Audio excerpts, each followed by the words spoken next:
camera today.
Welcome. Hi. Hi.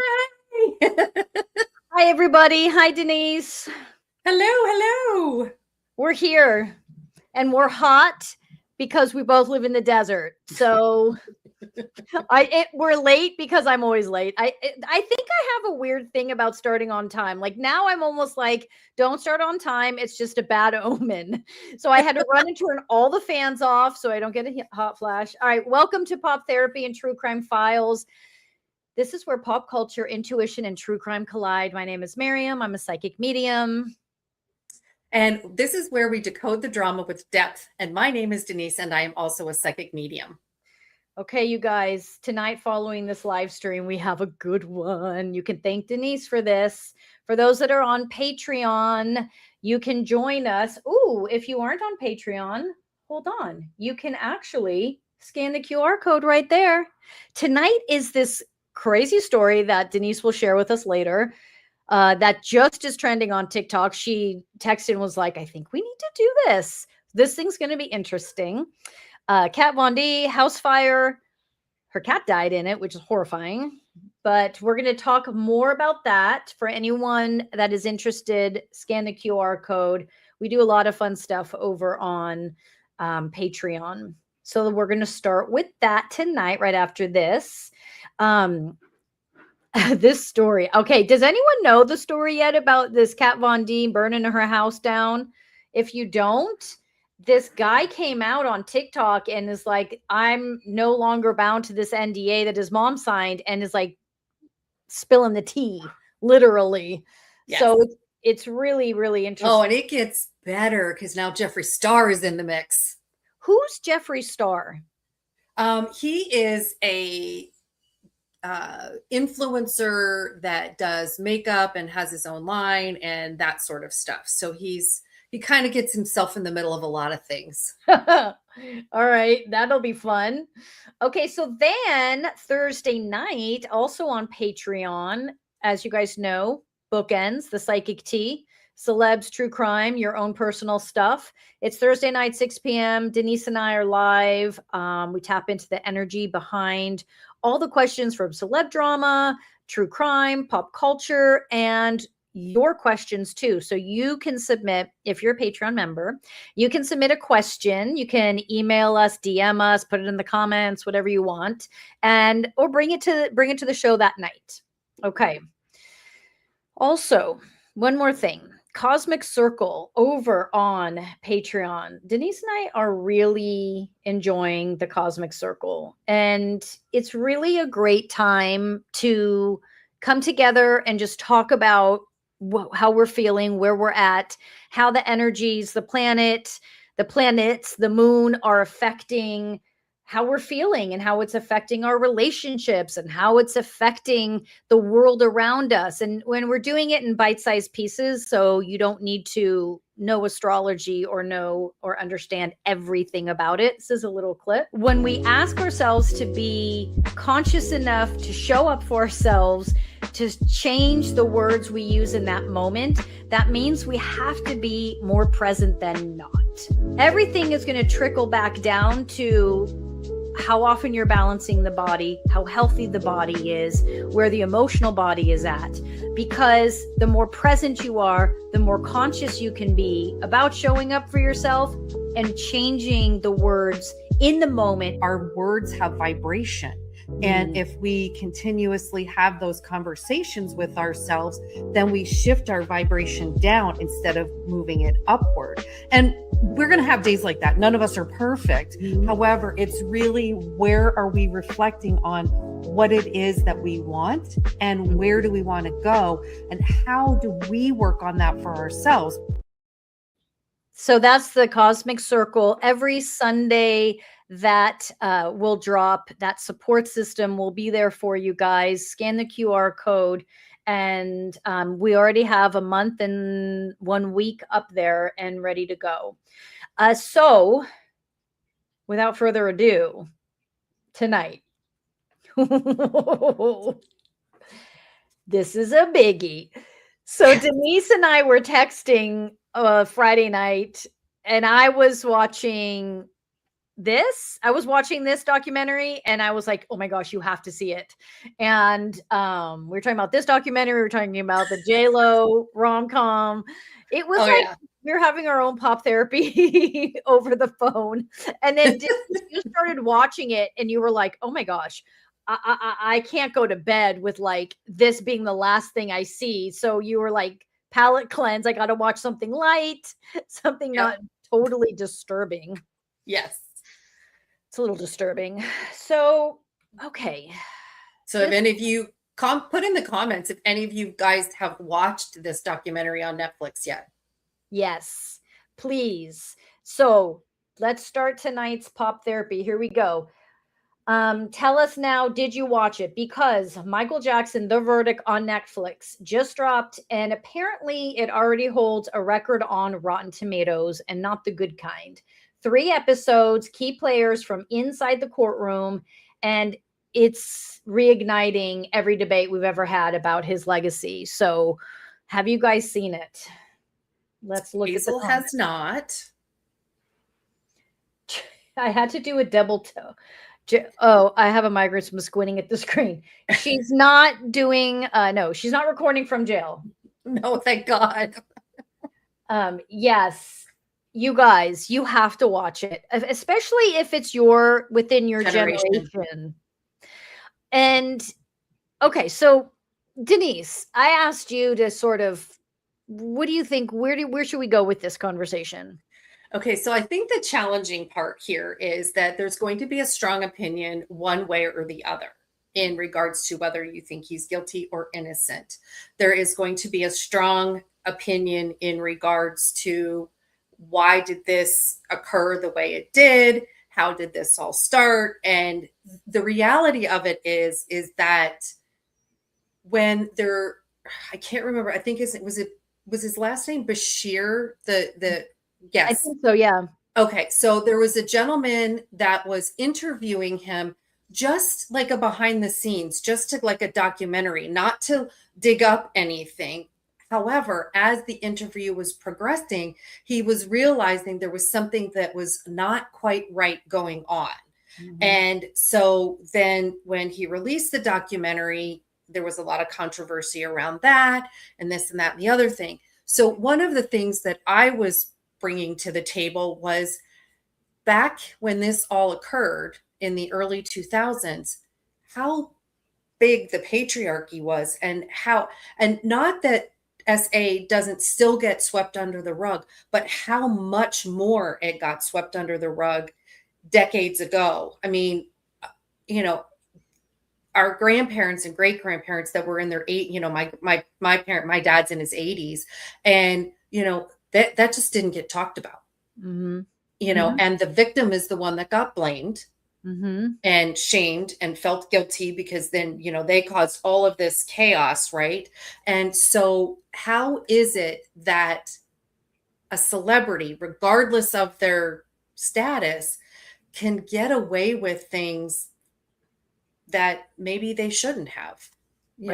And it's not just him, it's, but he had such a giant presence all throughout the world. I mean, not just in the United States. I mean, Mhm. the top comment there is known as the king of pop, and he really was. Like, I mean, I have not traveled extensively, but I also presume if you say Michael Jackson, probably everybody in the world knows him, regardless of your age.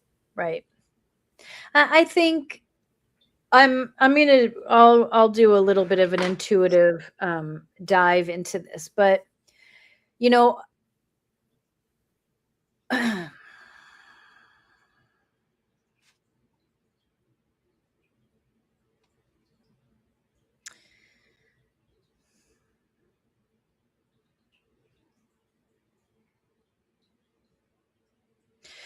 we forget that obviously victims are not to blame.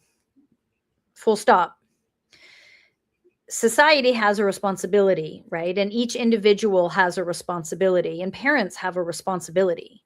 And I feel like as a society, we failed these children.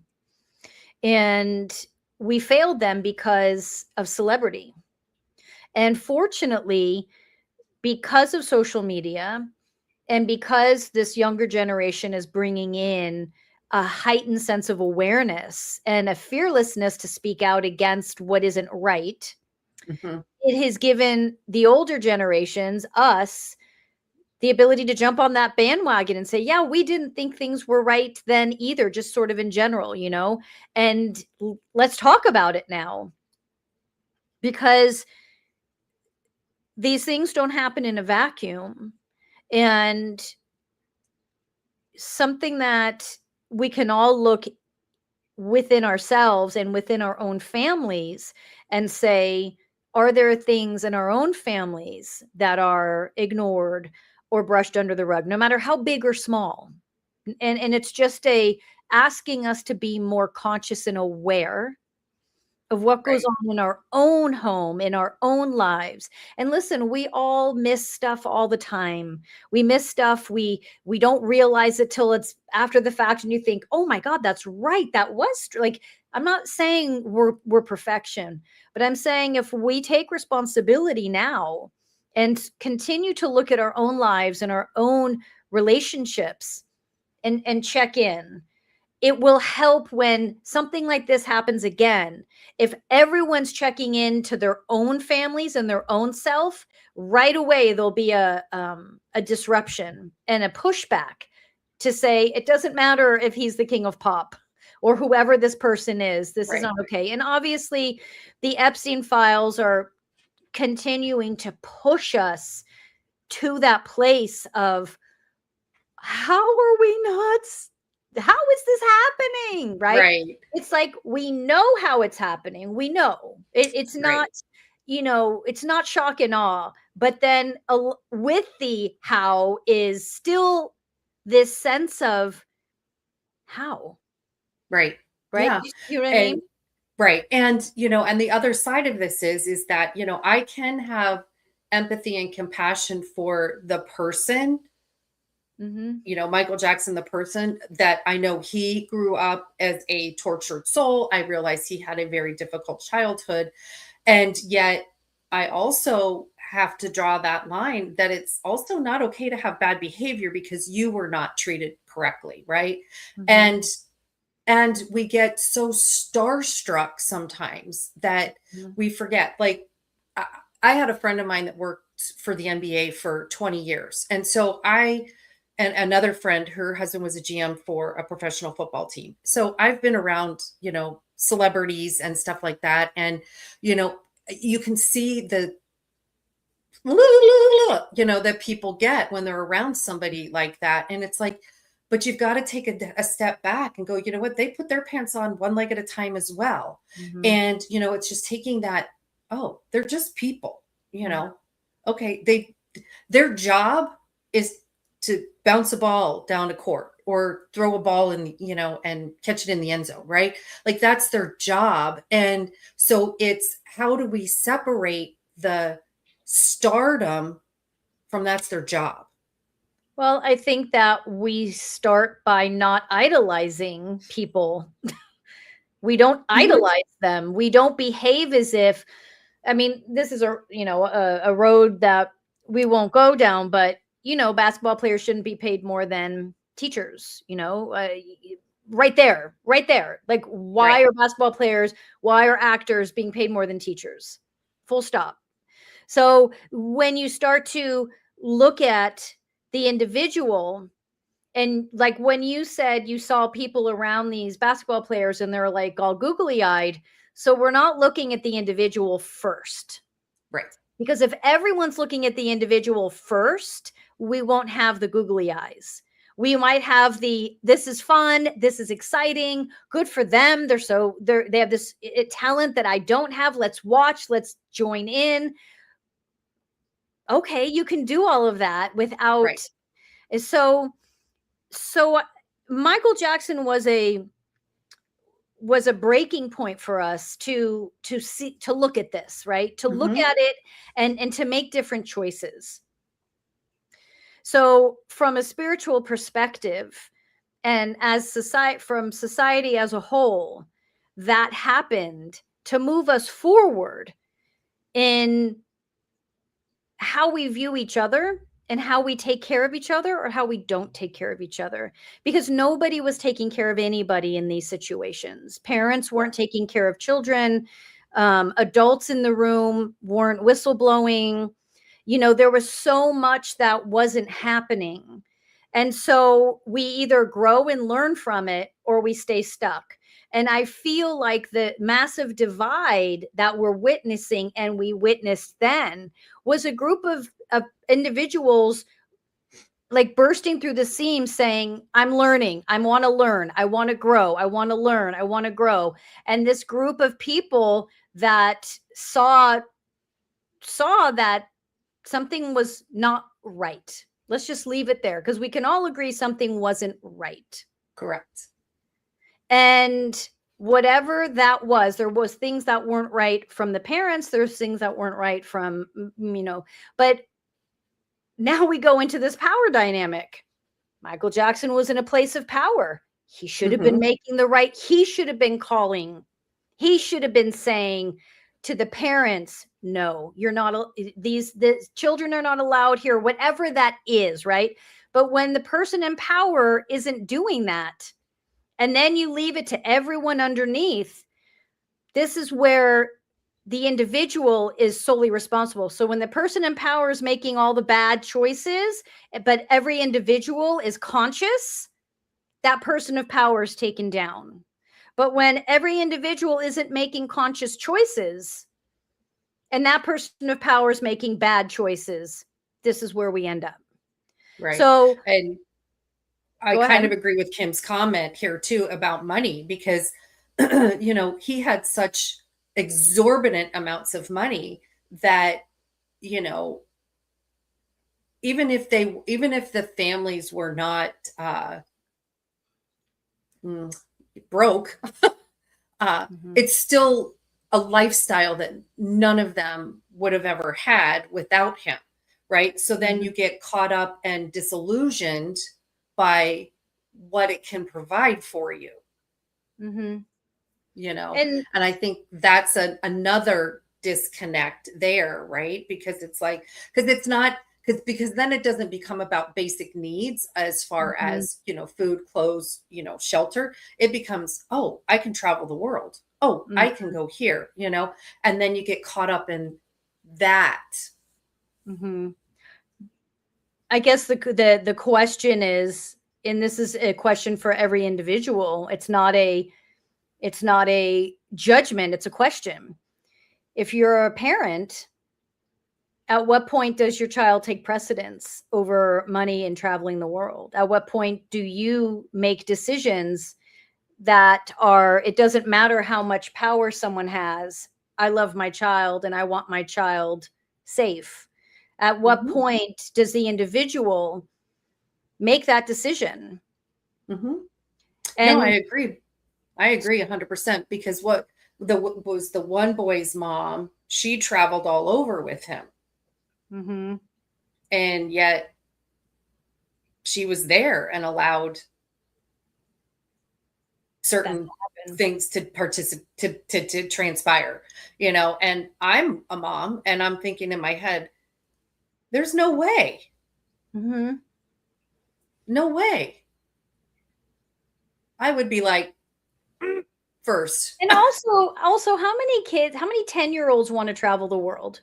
Unless you're Greta Thunberg, von Thunberg, is that her name? Sorry, Greta. Oh, Van Thornburg or whatever. Yeah, Thornburg, yeah.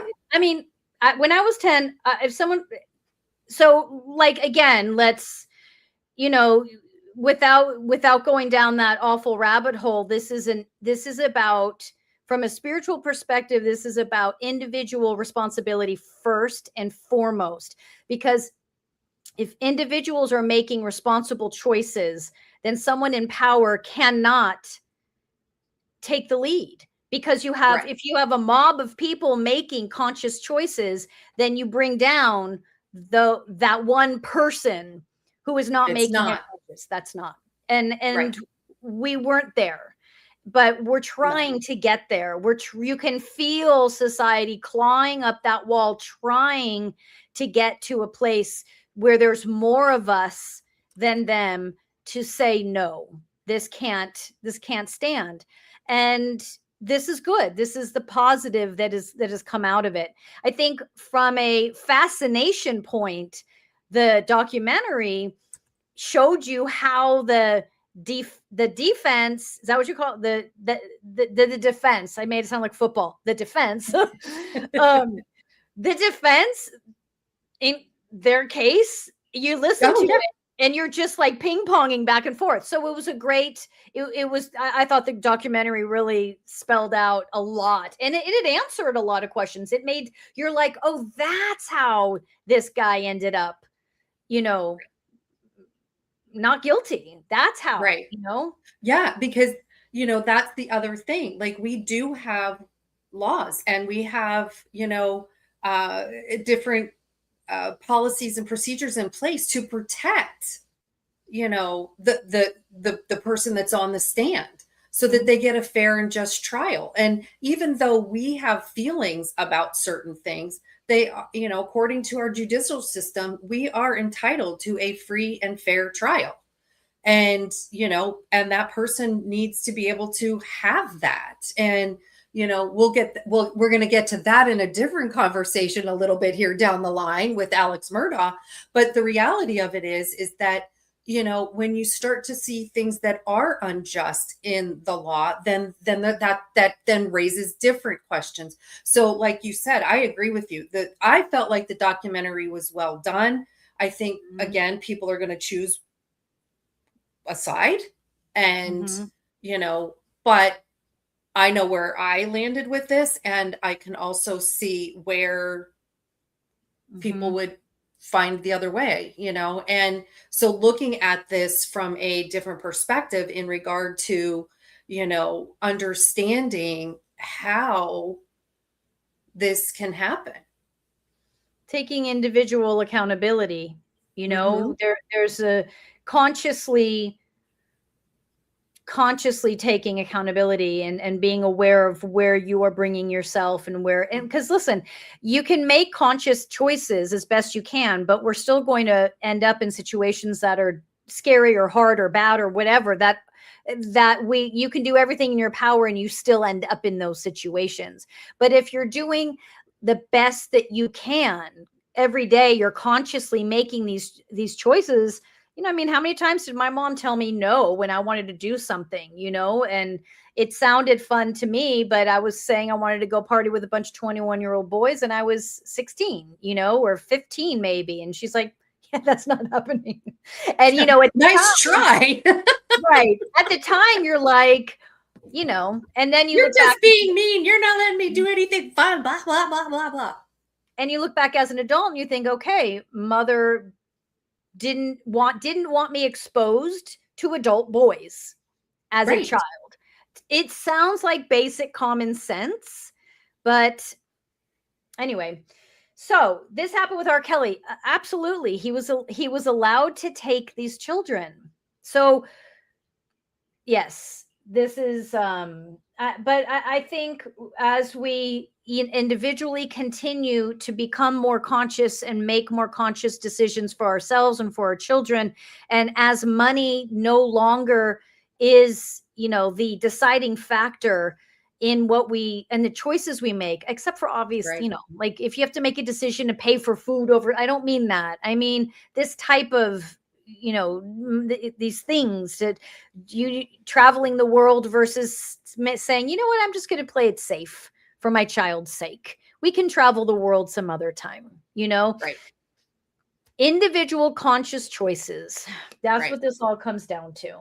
Right. And because I think we are having more open conversations about these types of things, I think for a lot of people that might not otherwise be aware of the subtleties of how this occurs, they Mm. start to see it in real time. As a matter of fact, I saw something on Threads this morning, and it was a mother that had sent her two older kids to the pool in their community with the younger kids, and she paid them like, I need a couple of hours by myself. I need to get some stuff done around here. And they went there, but there was this older gentleman that made the kids uncomfortable. He sat too close to them. So the older girls just packed everybody up and went home, and the girls went home and told their mom. And whether this is a true story or not, I have no idea. But the point is, then the mother was like, oh, heck no, this isn't going to happen on my watch. So she, marched herself back down to the community pool and found this guy and said, you're out of line. You're not appropriate, blah, blah, blah, blah, blah. And she's like, and if you come down here and you do this again, she said, you're going to be sorry, because I will call the police and I'll call the dads. So, it empowered her children, to be able to just go, yeah, this isn't, I'm not feeling comfortable. We're leaving. Right. And, when they got home, she didn't be like, why did you come home? Blah, blah, I told you that. It was like, oh, okay. I mean, because she did say that at first she was like, oh my God, why are you back? But then, because it does happen. But when she heard the story, she was like, okay, well, I didn't have time for this, but I have time for this now. Right. So it's also empowering our children to make good choices and decisions, and then supporting them. And then the more conversations that are had, the less this can occur in the underground or in the dark or under the rug or whatever you want to say. Right. Very true. All right. Hazel's talking about some, yeah, that's a good point. Vets do have to meet, and pet sitters, right? Have to, as a lot of you guys know. Yeah. Such a, I think as long as it continues to trigger conversations and help parents and adults and see things from a different light, and that's not a light that is one that is starstruck, I think we're on a better road. Right. Or even thinking, oh, well, they were just being, funny, or that was harmless. It's like, maybe. And if it makes you uncomfortable, it's still not okay. Right. That's a great point. I mean, that's a great point. And yeah, I mean, we could go on for hours about this. This is very, very true. Yeah. All right, you guys. So let's go to something a little bit lighter. Spirit of the house is up next. Remember, it's the energy of the home, not the way the home looks. The energy of the home, not the way the home looks. Yeah, Travis Smith, mid-century modernist here. Today we're going to go through a wonderful stunner of a house. This is a 1958 post and beam designed by William Kreisel. Home is perfect for a family, a couple, a single person. Why? The foundation of this home was built with love, patience, commitment, dedication. The land the home sits on is serene, and it doesn't hold a lot of residual energy. What that means is those that have come before did not leave a deep or strong energetic footprint. It's about the energy of the home, because sometimes we can change this and sometimes we cannot. This home carries love, patience. This home is serene. The energy is calm. This is perfect for anyone or any family who's looking to bring a little bit more calm, maybe slowing down the energy around them, maybe slowing down the energy that they feel is coming at them. This is a perfect home for that. The architecture of the home, it allows energy to move and expand, and it also allows energy to move up and out, which allows us to be creative. It allows us to release energy, and it allows us to not hold on to energy we no longer need. This is a ideal energetic home. All right. This is Hazel just wants to know when she can move in. I know. Oh my gosh. I know. I'm with you, Hazel. I know. I love those mid-century modern homes. You have a lot of them where you live, don't you? Yes, they're everywhere. They're really fun to look at. They're always fun to drive by. Like, it's always fun. It's like it never gets old. No. I feel like Nancy Guthrie is just a staple to this show, and I feel like just her little spirit should just be our mascot moving forward. So I'm sorry, I don't mean to laugh. Too late. This is what's the latest, okay? Okay, the latest is a tip from Mexico led to a news search. Anonymous information suggested Nancy might be buried in an unmarked grave near Mariposa, Sonora, Mexico. Nancy's case may have a possible wrench attack by proxy. Now, you know I'm reading this. This term describes criminals targeting a loved one to force access to cryptocurrency assets rather than hacking them directly. Mamma mia. Okay. So they did not find the remains of Nancy in this grave. And so, like I put in there that, yeah, they're just, I think at this point, it's almost like they're grasping at straws to a certain point. And they have to, like looking in Mexico at a great, they have to take those leads seriously. But I mean, June's not over yet, though. TikTok AI may not be wrong. So let's refresh, right? TikTok AI said AI thought that she would be found in June. Was that what it was? Yes. Yeah. But they said within 700 miles of her home, but 700 miles by her home, it would be Mexico, California, Texas, and probably either way northern Arizona or Colorado. I feel like they're still planting the seeds for us. Like we continue to say, they already know where she is. They already know the situation. They're just planting the seeds for us so that we're prepared for whatever they roll out, whether it be true or not. It feels like Mexico. I could see that. I could feel like I feel like that could be accurate. Yes, not that far. It's a couple hours. I just don't know that she's buried there. That I don't like. Buried seems a little off. I feel more so if it's Mexico that they knew she was there. They found her there. And this whole cryptocurrency thing, we kept saying that it was connected to someone owed someone something, Yep. This was not random. Yeah. So go ahead. I think they have her body. Yeah, me too. When you say that, I feel the same thing. Yeah. I don't think her body is anywhere. I think they have her body now. And I think they are, like you said, dripping out this information. And then all of a sudden, oh my gosh, we found her body. Mm-hmm. I think 100%. I agree with that. I feel the same thing. I think they've like we've said, they've known for a long time, but I could feel that too, that they actually have her now. Yeah. It aligns with this.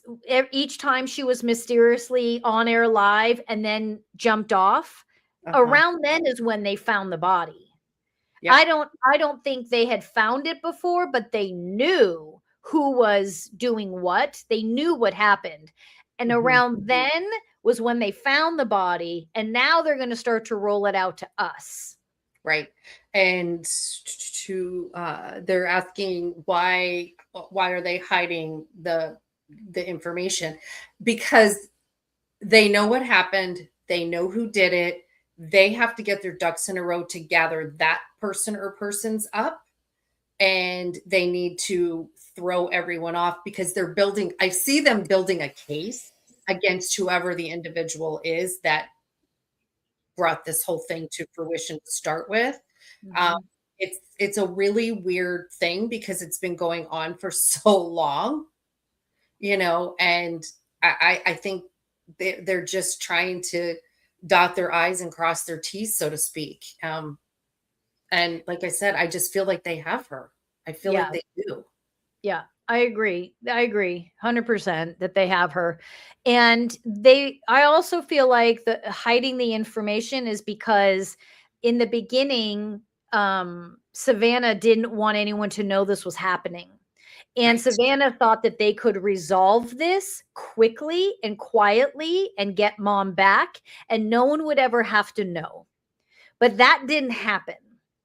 And so there was a waiting period between when it actually happened, and then when we were actually told about it. There was a time frame in there, this lag.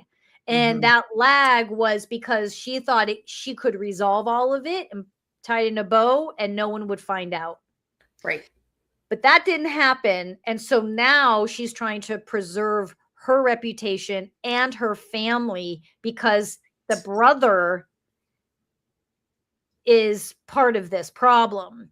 And so she's trying to, and I feel like the husband's sort of a part of, like, I feel like this is like a whole family effort. She was not, obviously she had nothing to do with it. And obviously she it wasn't in the middle of that, but there's definitely a family situation happening that she's been trying to preserve from the public. And that didn't happen. So that's why they're hiding. And to me, I feel like ultimately it's going to come out and they're just refraining from sharing it until they can unroll it in a way they want to unroll it.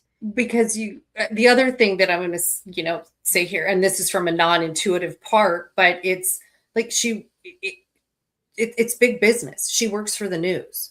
They can't afford to have their sponsors pull out because the lead anchor on the Today Show did blah blah blah blah blah, and so it is a real thing that they have to, a narrative that they have to to get everything together because I mean there was a show a few years, I don't know how long ago, I say a few years, it could have been 10, I don't know, on HBO that I think it was Jeff Bridges was in, and it was like, and it ended up not, it was a very well done show, but it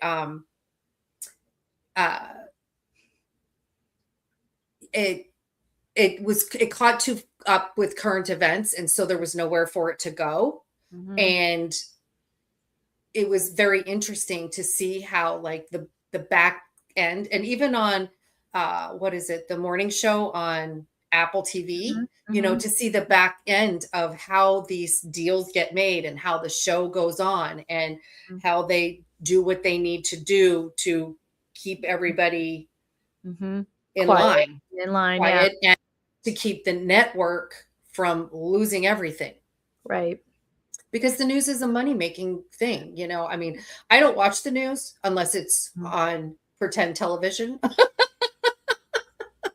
Meaning like HBO or Apple TV. Right.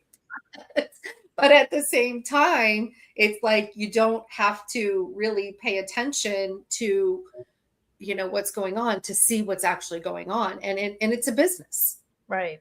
And it's a moneymaker. It's not, I'm going to totally date myself here, but from when my parents and everybody, when like Tom Brokaw and Dan Rather, and that's the news, and it kind of, did seem factual back then, but I don't know. I was a kid. I wasn't paying attention. Maybe it wasn't any more factual than it is right now. But we also didn't have, 50,000 news outlets. We had, 3 channels, and I was the remote control. Right. So what is, Hazel, what do you mean by it was reported in one day? What does she mean by that? I think she means that everything was reported all in one day, that she was disappeared, that they were trying to find her. And, I think she went missing before they said she went missing. Yeah. I mean, it all happened, and there was a lag between when it happened to, there was a lag time. So it happened, and there was a lag time, and then they decided to share it. So we don't know how long that lag time was. And for that matter, like, you don't even know if that, that video surveillance we showed of that guy and, moving the stuff around, like, we were like, when we read that video surveillance, that the guy taking the camera, like, we were both like, what? Like, this doesn't even feel right here. So, there was a whole game set up. Well, they were probably looking right away, sure. But again, though, when they reported it. But her friends were with her 2 days before.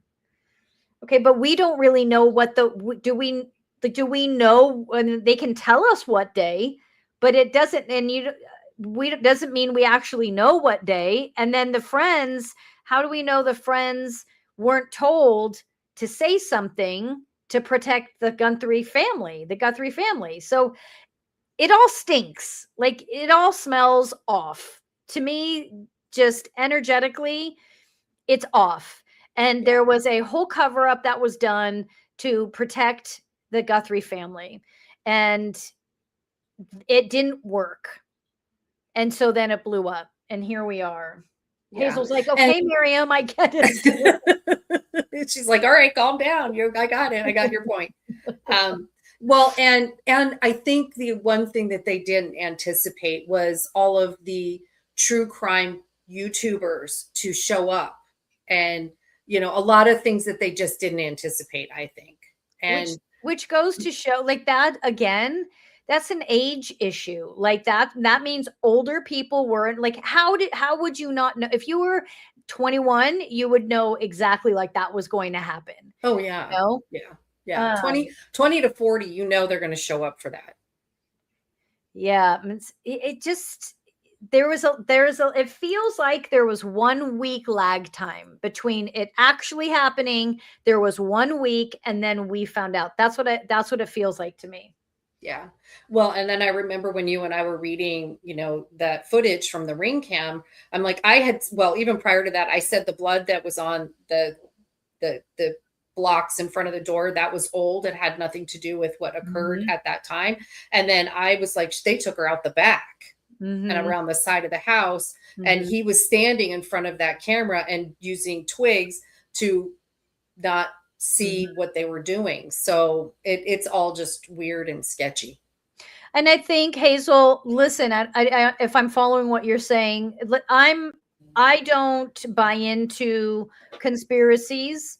I've always taught, don't buy into conspiracies, use your intuition, because conspiracies or group deception, like you're saying, it's hard to believe anytime a group deception is taking place. Yes, because typically conspiracies or group deception, it starts from some sort of truth, and then it blows up into BS. And so when we utilize our intuition first, instead of reading through facts, you feel out the situation first, and you can then get an idea of what's truth and what isn't truth. Now, as you know, if you watch our true crime, we don't always have every fact down. And rarely does any psychic have every single fact, but there's this nuanced energy of like, this isn't right. Something isn't right here. And listen, I'm also, Hazel, I'm also not a fan of everyone's against us, everyone's lying, the government's to take us. Like, I'm not into that either, because that doesn't do anyone any good. But when you use your intuition regarding specific people and situations, you can get a feel for what's taking place and what isn't. And I think, again, when we talk about how much society has changed because of the internet, there is a better understanding of the potential of what does take place, what has taken place, how deep deception can be. More so than I feel like pre the internet that existed. But anyway, when you feel, and so for example, when I say she was abducted, there was a week in there before they alerted us. Okay, that's what I feel intuitively. When this all comes out, if it all comes out honestly or not, it may be that week that I'm feeling could mean anything. It could mean that it could be that I'm misinterpreting what I'm feeling that week to actually be. But there's a week in there where there was like dead air. Yeah. And then we were alerted, right? So all we can do is individually use our intuition. And yes, don't jump on any bandwagon of it's all this or it's all that, right? Because it isn't. It's never one thing. And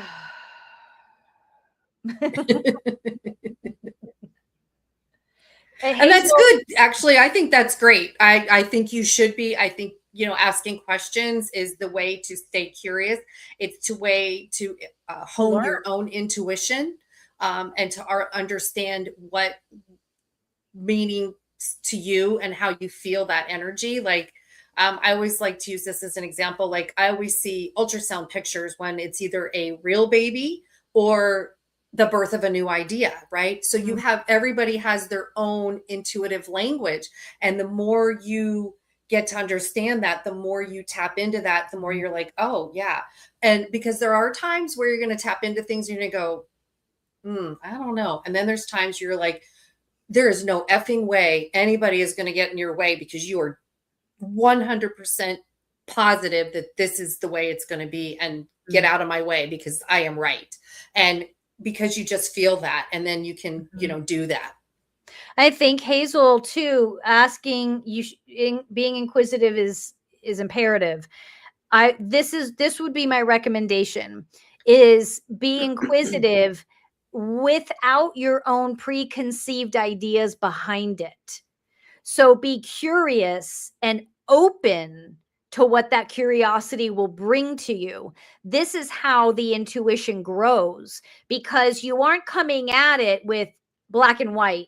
Instead, you're going to come at it with, okay, something's not, so Miriam's saying something and it's not aligning for me, but it could be anything, right? So we're not going to stick that questioning to, well, they did this because of this. Instead, you're like, okay, something's not aligning with me with what she's saying. And the more you ask questions, the more you'll pull from me or whoever that psychic is, more specific intuitive information. So asking questions is everything. Like when I do readings with my clients, if you don't come with a list of questions, there isn't a reading. So you have to come to me with questions, and then you have to keep asking me questions, getting more information out of me. That's how we get where it is we want to go. So this is important.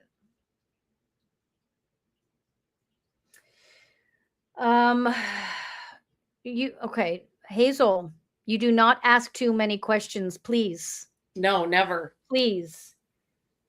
No. This is why we're here. We want to be able to answer them. Yeah, it's not resistance. Of course. Yeah. I mean, when someone asks questions, if someone's hiding something, or someone is scared to lose their position of power, then they're going to feel like you're confronting them, resisting them, or challenging them.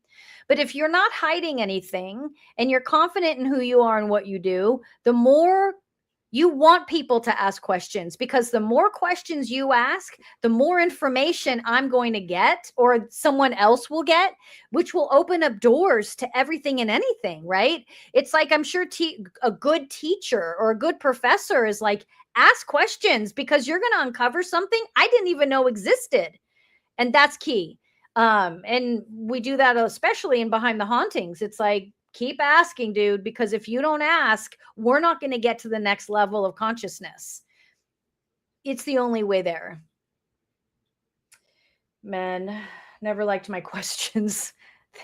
My mom and I were just talking about that. Oh my gosh. I'm going to whisper because it's about my husband. But yeah, well, I just had that issue with my husband where I asked him a question and he kind of pushed back, and I was like, okay, so let's start this over. I'm not letting up until you answer my question. So yeah, that's a thing. Oh, what a great life. I gave up on them and have a beautiful little dog instead. Oh, the best. I need to see a picture of that beautiful little dog, Hazel. Especially since you called him beautiful. It was exposed after I left. Hazel, we support you here. My professor said you're not afraid to be wrong, so we like it. That's awesome. That's very cool. Yeah, never be afraid to be wrong.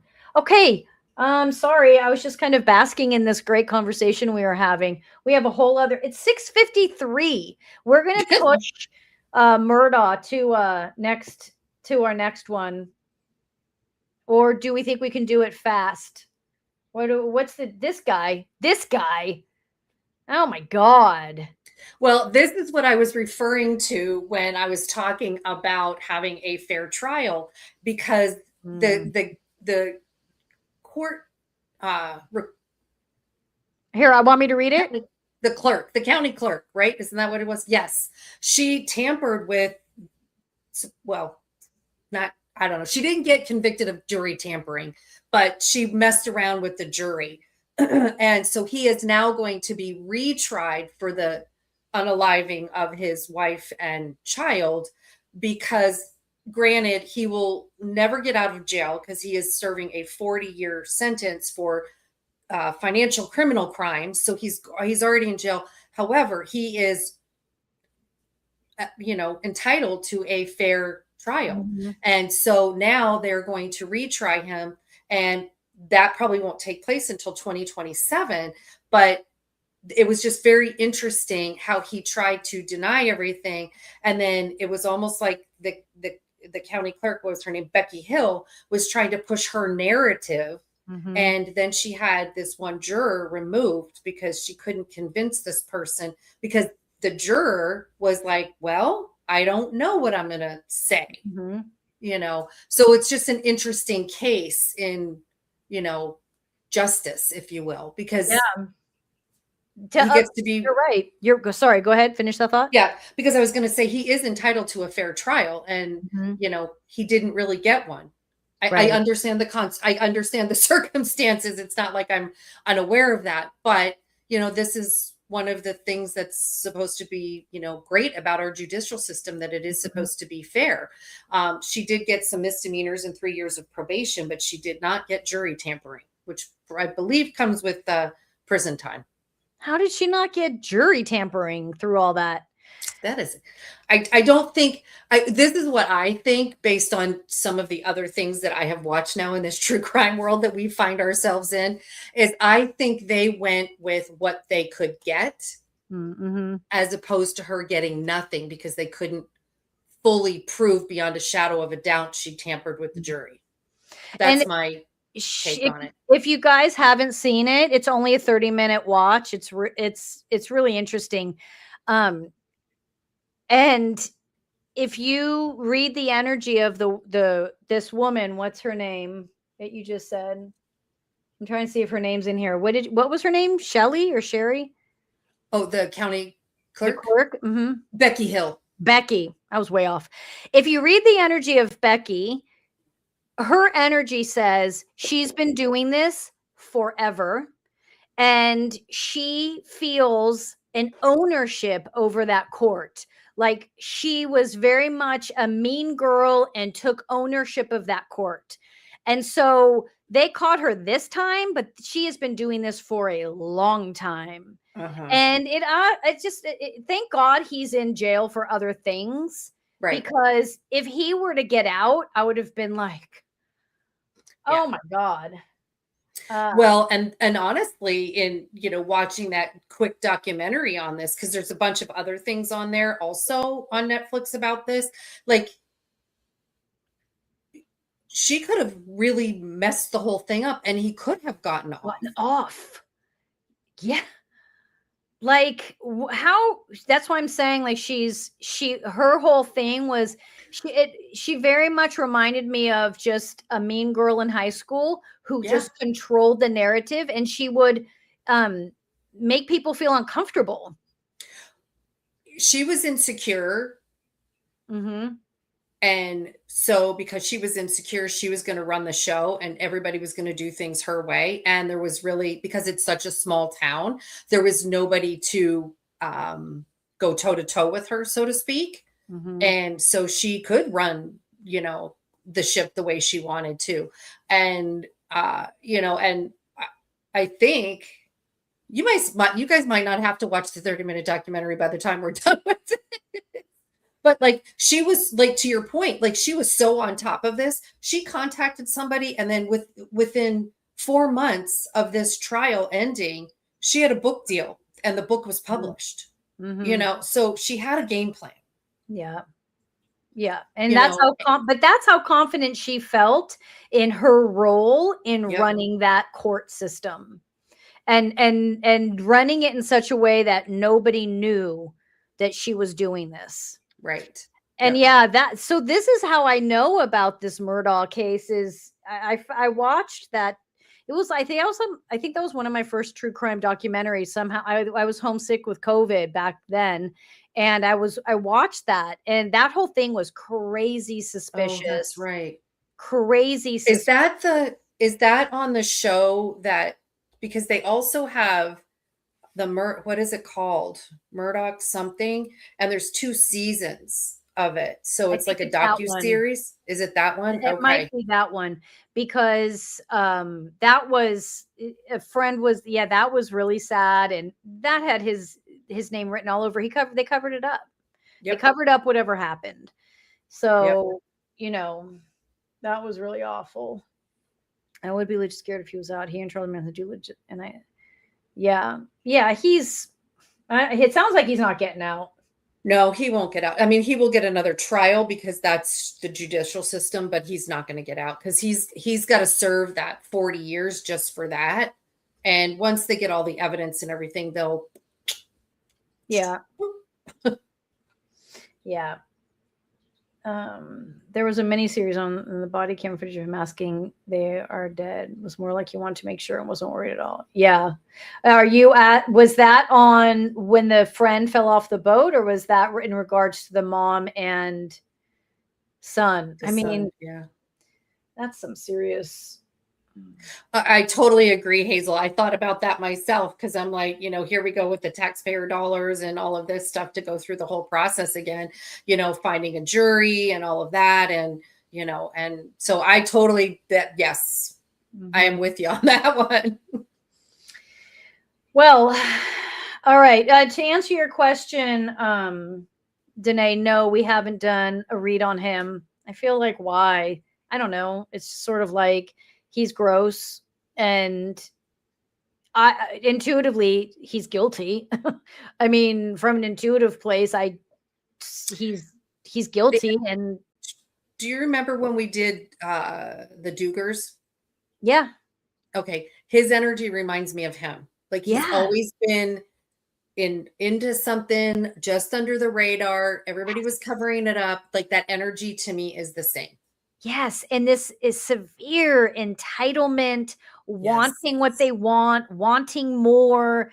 And it combined with whatever's not right in here, obviously. Correct.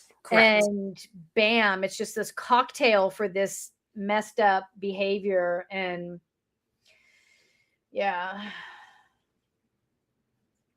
I mean, it's always, the nice ones, it's the nice ones that don't survive. And like why they're Anyway, okay. All right. Why? Here we go. So before we go, you guys, hang on your moment of peace. Tonight was kind of a dark night with all these stories. We'll see some of you guys over on Patreon in just a minute. Thanks for watching. Deep inhale through the nose. Exhale, blow it out. Deep inhale through the nose. Exhale, blow it out. Relaxing the shoulders, the forehead. Feel the jaw release. Wiggle the fingers and the toes to make sure they're not clenched. Notice if the belly is soft, relaxed. And feel the belly as it moves with the breath. Feeling yourself rooted, grounded, as if Mother Earth is pulling you down into the center, holding you, protecting you, taking from you anything you no longer need. Deep inhale through the nose. Exhale, blow it out.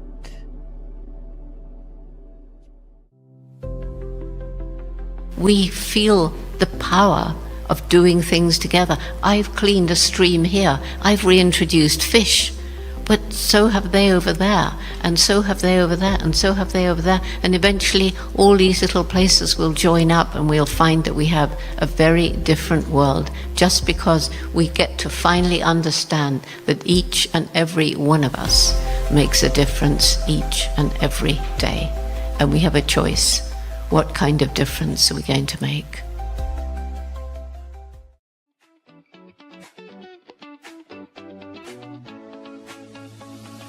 That's your pop therapy for today.